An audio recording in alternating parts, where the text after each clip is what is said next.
Hello, welcome back to my channel. നമ്മൾ ഇന്നൊരു mango ജാമാണ് ഉണ്ടാക്കുന്നത്.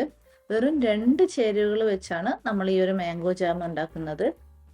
അതുമാത്രവുമല്ല, നമ്മൾ കടയിൽ നിന്നൊക്കെ വാങ്ങിക്കുന്ന മാംഗോ ജാമിൻ്റെ അതേ ടേസ്റ്റാണ് ഈ ഒരു മാംഗോ ജാമിനും. ഈ ഒരു മാംഗോ ജാം നമ്മൾ ഉണ്ടാക്കി ഫ്രിഡ്ജിൽ സൂക്ഷിക്കുകയാണെങ്കിൽ ഒരു 2-3 മാസമൊക്കെ കേടുകൂടാതെ നിൽക്കും.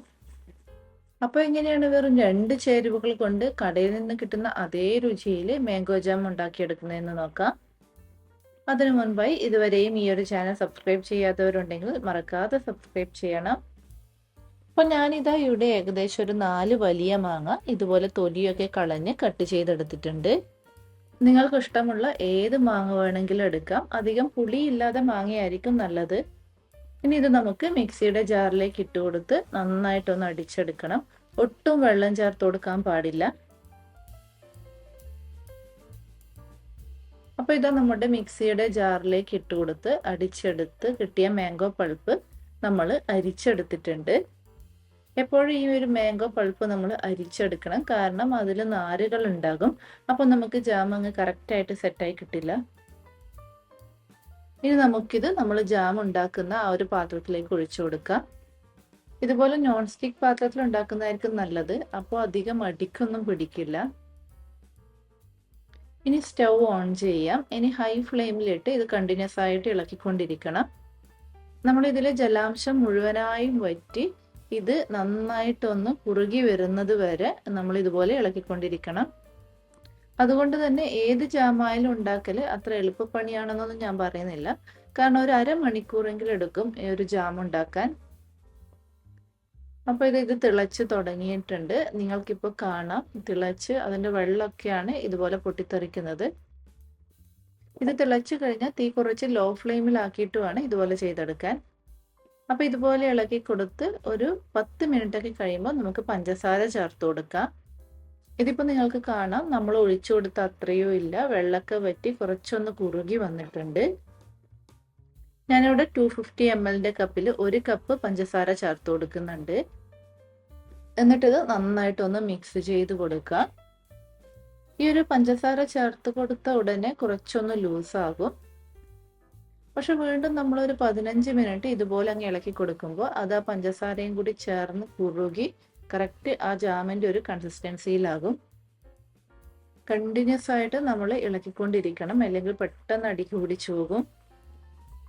ഇതുപോലെ പപ്പായ ജാമും ആപ്പിൾ ജാമൊക്കെ ഉണ്ടാക്കുന്നതിൻ്റെ റെസിപ്പി ഞാൻ ചാനലിൽ അപ്ലോഡ് ചെയ്തിട്ടുണ്ട്. അതിൻ്റെയൊക്കെ ലിങ്ക് ഞാൻ ഡിസ്ക്രിപ്ഷനിൽ കൊടുക്കാം. അപ്പോൾ നിങ്ങൾക്കിപ്പോൾ കാണാം, ഇതിപ്പോൾ അത്യാവശ്യം ജാമിൻ്റെയൊക്കെ ഒരു പരുവത്തിലായിട്ടുണ്ട്. അതുമാത്രമല്ല, പാത്രത്തിൽ നിന്ന് ഇതുപോലെ ഇളക്കി കൊടുക്കുമ്പോൾ നന്നായിട്ട് വിട്ട് കിട്ടുന്നുണ്ട്. അപ്പോൾ ഇത്രയേ ഉള്ളൂ, നമ്മുടെ മാംഗോ ജാം റെഡിയായി. ഇനി നമുക്ക് സ്റ്റൗ ഓഫ് ചെയ്യാം. ഇതാണ് ഇതിൻ്റെ കറക്റ്റ് കൺസിസ്റ്റൻസി. ഈ ഒരു സ്റ്റേജിലെത്തുമ്പോൾ നമ്മൾ സ്റ്റൗ ഓഫ് ചെയ്യണം. നമ്മളിതിൽ ഒട്ടും ഫുഡ് കളറൊന്നും ചേർത്തിട്ടില്ല, എന്നിട്ട് നല്ല കളറുണ്ട് നമ്മുടെ ജാമിന്.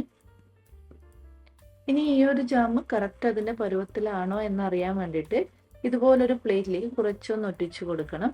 അതിനുശേഷം നടുകെ ഒരു ലൈൻ വരക്കുമ്പോൾ ലൈൻ ഫോം ചെയ്യുന്നുണ്ടെങ്കിൽ ജാം അതിൻ്റെ കറക്റ്റ് പരുവത്തിലാണ്. ഇനി നമുക്കിത് നല്ലൊരു എയർ ടൈറ്റ് കണ്ടെയ്നറിലേക്ക് മാറ്റാം. നമ്മൾ ജാം മാറ്റുന്ന കണ്ടെയ്നറിൽ ഒട്ടും തന്നെ ജലാംശം ഉണ്ടാകാൻ പാടില്ല. അതുപോലെ തന്നെ നമ്മൾ ജാം ഇടയ്ക്ക് കോരി എടുക്കുമ്പോൾ ആ ഒരു സ്പൂണിലും ഒട്ടും ജലാംശം ഉണ്ടാകാൻ പാടില്ല. അപ്പോൾ അത് പെട്ടെന്ന് കേടായി പോകും. അപ്പോൾ ഇത് ജാം മുഴുവൻ നമ്മൾ ഇതുപോലൊരു കണ്ടെയ്നറിലാക്കിയിട്ടുണ്ട്.